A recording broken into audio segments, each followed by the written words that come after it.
Okay, welcome to the channel, guys. As you can tell from the title of the video, I'm not sure at what point I edited in the video footage. Today's video is on primary arms, ACSS Aurora ACOG 4 power. Very excellent reticle, gives you a lot of options, especially in a combat environment, but it can also give options to civilians and competition shooting as well. Nice light package like ACOGs are. Pretty much bomb proof. It's made by Trijicon, but it's sold through Primary Arms, so the Reticle Design is through, I believe Dimitri designed it with some input from other people, veterans and people in the know with a lot of experience and skills in that area. So I just went ahead and drew the reticle. This is not the scale by any means, but it should give you an idea of what I'm seeing through the reticle in the shooting footage. For some reason, trying to record it through my phone, it doesn't really want to grab that reticle. It just wants to record everything around it. So we'll go over what's going on with this reticle that makes it different and it makes it unique, I believe. Just like on a lot of the ACOGs, these stadia lines here will give you range estimates on shoulder widths of a human, 19 inches. So if you're looking at a silhouette target, head and shoulders, from one arm to the other shoulder, from one shoulder to the other shoulder, and it will fit in these lines, that's how far away the target is, about 400 meters. So, and then that works all the way down to 800. Your little dots you'll have on the side here is your 5-mile-an-hour wind is your first dot, and your second dot is a 10-mile-an-hour wind, full value wind. So very helpful when you don't have to dial in any other turrets or anything, because wind is probably the major reason, a major factor why people miss that longer ranges. Is not guessing the wind right. Other options, just like on the ACOG, you want your 100 meter group up at the tip of this arrow here, the chevron. 200 will be at the bottom of the chevron. 300 will be the legs here at the very bottom of the chevron, and then that's where you start your 400 meter after that. 1, 2, 3, and then 4, and so on. Each stadia line in between is 50-yard increment, so you'll have 400, 450, 500, 550, 600, and so on. Now your two bigger dots up on the shoulders here is your target lead. Now this is for an average human run speed, kitted out with, like say a Taliban force running horizontally. This will be your lead here on either side, obviously depending on what direction he's running, and that's an average 8.6. Now your average kitted up person taking a walk, like a nice walk going horizontal, you can use that lead off this edge here. I believe it's like 1.6 or 3.6. Don't take me on that, I got to double check that data there, but I know this is 8.6. Well, you also have easier ranging on this side, because you won't always be presented with shoulders looking directly at you. So you can also use these stadia lines on the side here. If you go all the way from the top to the bottom, that's representing a full-size human. Now that can be helpful, but with a wide variety of height ranges, that's not always going to be accurate. So the more accurate measurement would actually be from the top of the line to this line here, which is representing from the top of the shoulders, or I believe the top of the head, down to the waistline. That'll give you more accurate, because that doesn't tend to be as much of a variation in sizes. We all tend to be about the same size with those measurements on average. That's not 100% across the board is that going to work, but for most applications, I like that to work better. Now, you might wonder, now what if somebody's down in the prone position? What are you going to use for measurement then? Well, I'm not sure. I'm going to have to talk to Dimitri before I put this video out, see if he has put that into with the design of this reticle. But either way, if you have somebody down in the prone, most likely they already know you're there. You're already taking contact. So that being the case, it's not going to hurt to guesstimate that range, take one shot, see where your splash is, and then you can go ahead and adjust from there. Whereas these other measurements here, shoulders, full height, walking distance, speed, these are going to be all ranges that you can hit when the enemy doesn't know you're there. Scouting, long range reconnaissance, you name it. Those are all going to be positions. It's very, very unlikely to have somebody laying in the prone facing you when they don't know that you're around there. So good on them for that. It's really not a needed measurement. Like I said, if you're already in contact, you can go ahead and just send some rounds down range and see where your splash is and adjust from there. Also, these lines over here and here also work for faster moving targets like a vehicle. The starting line will be 20 miles per hour. And goes to 40, so 20, 25, 30. Yeah, add 5 miles an hour on each line with that. So if you're shooting for an engine block or a driver's side window, you can go ahead and use that as well. But it's a very unique design. It's not as cluttered as you think it would be. Actually looking through it, this is all kind of tiny, but it's there to focus on if you need it. If not, this stays bright, including half of this line, and then it's a little dimmer down to about 5, I'd say, and then it's completely black all the way down. Very accurate. Tomorrow I'm going to go ahead and head out and test each range, see how it stacks up with M855, what we use overseas for the most part. Now it's switching over to the newer version of the M855, the A2 I believe it's called. I don't have much experience with the round, so I'm not sure if that changes this or if it's going to correlate different. Also keep in mind that I'm shooting this in up in the northeast here. We had a pretty bad snowstorm, blizzard type. So I got about 10 inches of snow, I'd say, out here. And it's pretty cold. It got down to below 0 today. So we will, I'll take that into account as well. The gunpowder is going to burn slower. And the thicker air is going to make for lower velocity. So we might have a little bit, once we start kicking out there, we might have some variation. I will wait until it's a little bit warmer out to go ahead and test it again, see if we get any kind of different data on that. But like I said, I couldn't get that recorded for you, so I wanted you guys to see what I'm seeing basically. Like I said, the sizes are a little bit different, but I wanted to make sure I fit it all into the camera as I was talking about it. So this isn't, don't take this as, you know, the sizes in here are going to be different than when you're seeing through the vehicle, but all the information I'm talking about is all correct and all correlates with the reticle. Just all around, you know, there's not too many things I can think of to add to the reticle that you would need in a combat environment. Everything is taken care of for you. And I'm going to go ahead and put this up against another ACOG that I have. All it is, it's a green donut reticle. The stadia line's down to 800 meters. There's no wind markings. None of these stadia lines here. These dots are gone. And all we have is a 600 meter yard marking on it. That's more of a, I would say that would be more suited for a CQB urban environment, like more like Iraq would be. And this would be more suited for an open area, longer ranges where you have the time to add in for wind and everything and the distances to pull that off. This would be more of an Afghanistan environment, more suited, but you can run either one in either environment.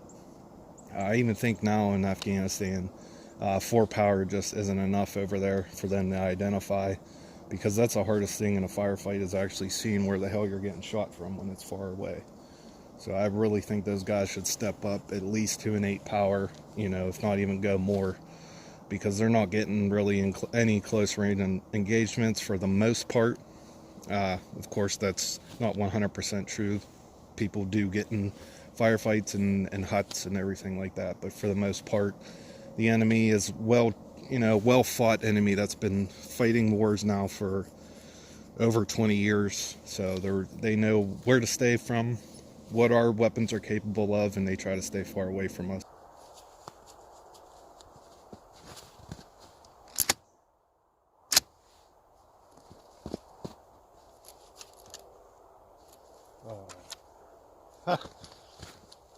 I didn't even look at the magazine. I tried to load a 300 blackout in my chamber. Hey, mistakes on this channel stay in the video. They don't get edited out like I'm some awesome cool guy. Shit happens.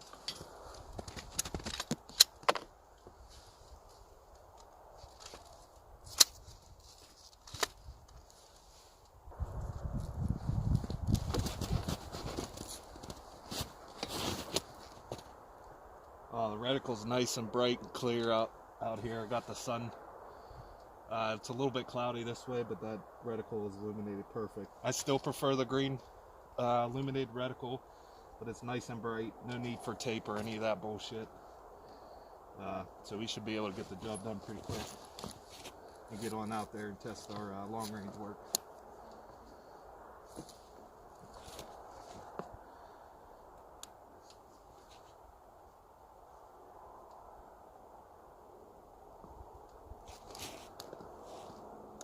Might go straight to the ground, but there's that ground's a little bit higher than me if I go all the way to the ground. There we go.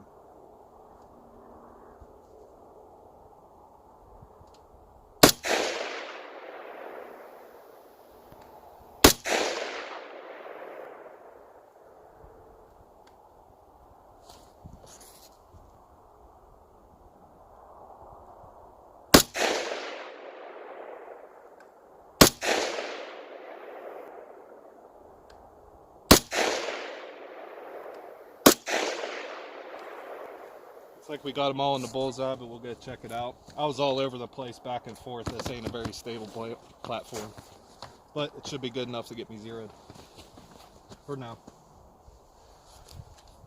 Once I'm off video, I'll make sure I get it zeroed in more precisely. All right, so we're back at 200. 100-yard zero was pretty good. When I started grabbing on the bipod, it sprung my bullets, left a little bit of the bullseye. No problem there, that's on me. So far, Skep's doing his job. This should be a breeze for it at 2. When we'll really start testing is when we get out to 300 and 400 meters.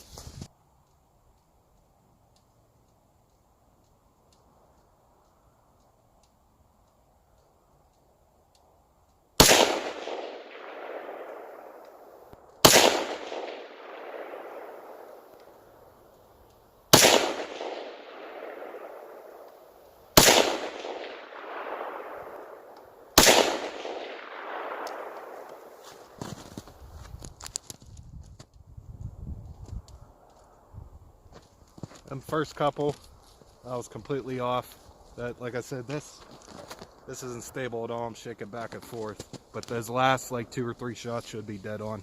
So let's go ahead and take it back to 3, and then we'll take a walk up there, see how it's going. So we're at 300. We're getting wind speeds up to 10 miles an hour here since we're away from the trees over here. Like I said, about 10 miles an hour, but it's coming in at an angle, so I'm going to do it at half value. So I'm going to hold at 5 miles an hour and see if we get some good hits with that or not. It's getting harder to even see the target because of how the terrain features are. It's like right barely above the glass. I don't know if I'm going to be able to go back to further than this, maybe 4. We'll see here.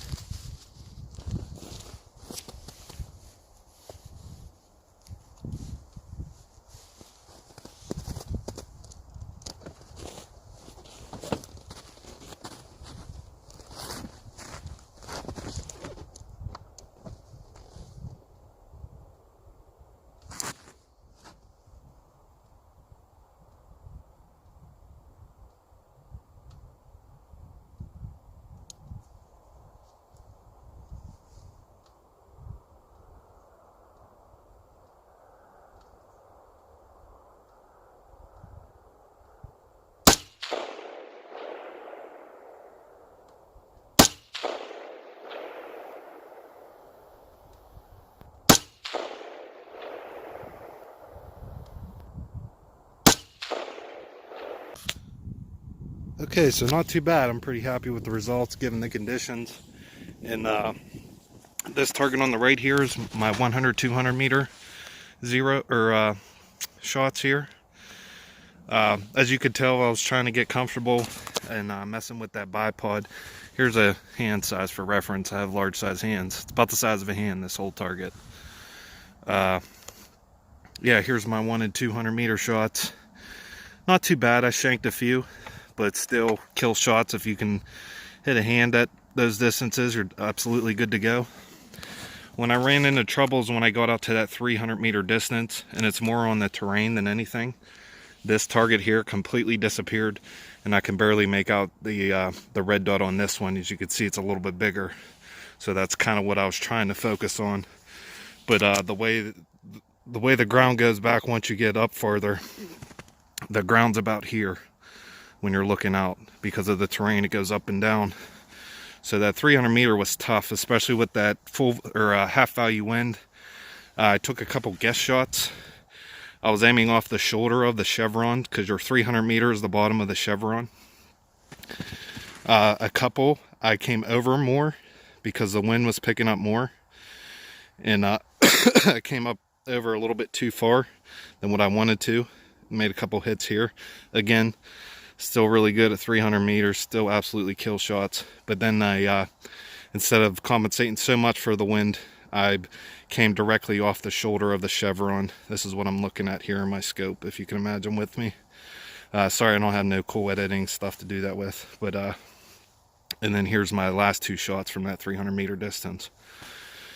Just so you guys, I do all my videos off cell phone, so I don't have two cameras to be setting up.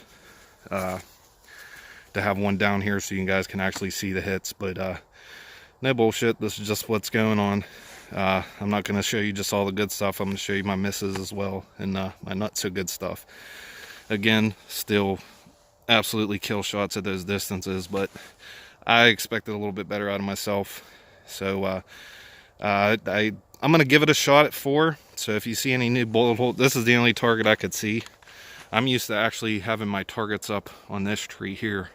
That's how I'm able to see over the ridges at those distances. So I might have to figure out a way, maybe see if I can get these targets to stick up on that poster so I can see them back that far. And we'll give the 400 meter shot, or shot a go. And if we can see it from back there, we can definitely hit 5. So I'll be looking for some new holes, no target changes. These are the only 2 targets I brought out in the woods with me today. So let's get her done. Alright, so we're going to try to make this last shot happen. We're at 415 meters on the dot here, right where the camera's positioned. That's about where I'll be positioned over here to the right. The problem is we're getting 2 crosswinds at angles. Closest to me, I have wind coming back in this direction, about 8 miles an hour. And then at this first tree line here to the left, the wind's coming the complete opposite way towards this direction at about 10. So we're going to try to work that out. I'll be happy with just a hit. Nothing special, no match ammo. Standard green tip, American Eagle, M855. And we have a Fostech, I don't know if they call it Echo or binary, I think Echo. Trigger in there. The semi-auto trigger pull is pretty bad, pretty heavy. I was just testing this out and figured might as well try it. So far, highly impressed with the scope. It's doing its job as long as I do my part. Just to verify it is Fostech, goes to the binary mode. So we'll give it a try. See how we do.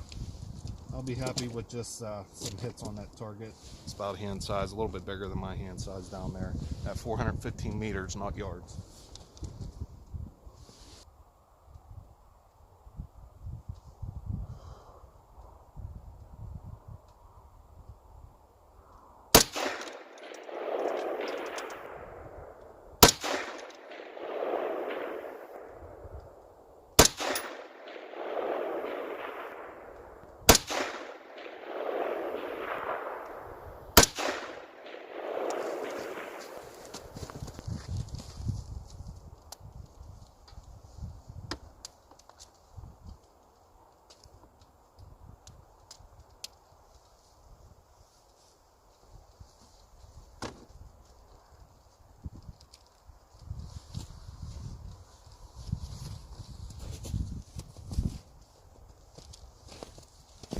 So I messed around a little bit on that one. I held full value 5 mile an hour on both sides of the target, since I got 2 wind directions coming from both sides. And since I can't tell what's going on in the middle, I held on both sides with a couple different shots just to see what would happen, what kind of impact I'd get down there. Okay, so not so bad. Added a couple more hits on there. Out of the 4 or 5 shots I took, couldn't remember how many. Like I said, I was going from one 5 mile an hour hold off at 400 to the other because I wasn't sure at the wind speeds. Like I said, one at my area, the wind's coming this way, and halfway in between it's coming this way. So I was just trying to get some guesstimates, and again, head shots, chest shots, whatever, however you want to say it. Nice hits at 415 meters. I'll take it. And I'm going to go ahead and come out here in the summer, or get myself a tripod or a nice steady base with some matching ammo, see what this scope can really do. So far, 100% recommended. Dimitri, man, excellent scope, excellent reticle, and excellent job, Trijicon. Thanks for watching, guys. Hit that like button, subscribe, and all that crap. Nah, I don't care, man. I appreciate you guys watching the video. If you're looking for info, if you should buy this scope or not, yeah, it's definitely one of the better scopes, especially for a 4-power. Eye relief is not that bad, like some videos will tell you. There's definitely a difference in eye relief between a 3.5 power ACOG and a 4-power. This one is a 4-power, so you're losing probably an inch. But I can hold my head probably right in line with where that stock is and still get full field of view. The field of view out of this is incredible. Bomb-proof Trijicon ACOG. You know, what I'm used to using in combat, it's, you know, you can't beat it for the weight that you have, the reliability, the tracking ability. This is half MOA clicks at 100 yards. And stay tuned, because I also got a green donut reticle ACOG that I'm going to throw on my 300 blackout, see how that works out. Thanks for watching, guys.